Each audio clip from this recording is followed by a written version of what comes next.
Wait for it. Wait for it. A new report shows vaccinated Americans now account for the majority of COVID deaths. You don't say. It's almost as if that experimental COVID vaccine doesn't really work too well. It's time for final thoughts.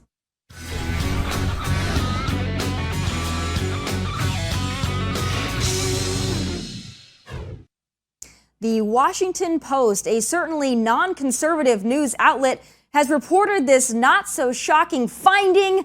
And that means, for the first time since this pandemic kicked off, a majority of Americans dying from COVID were at least partially vaccinated for, you guessed it, COVID. Well, knock me over with a feather. So you mean to tell me this is no longer the pandemic of the unvaccinated, Joe?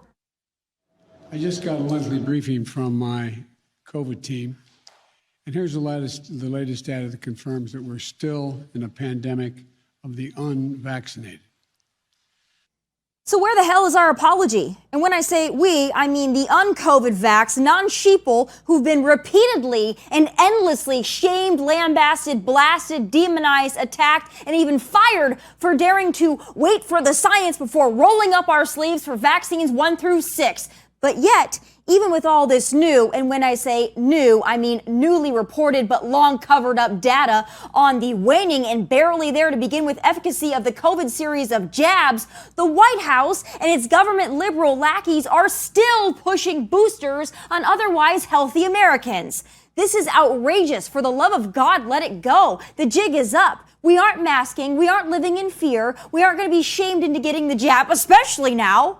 You know, I think liberals want to keep COVID fear around as long as possible in the hopes Democrats will shut down the economy again and they can stay at home in their sweatpants and collect a government check for months on end, masked, of course.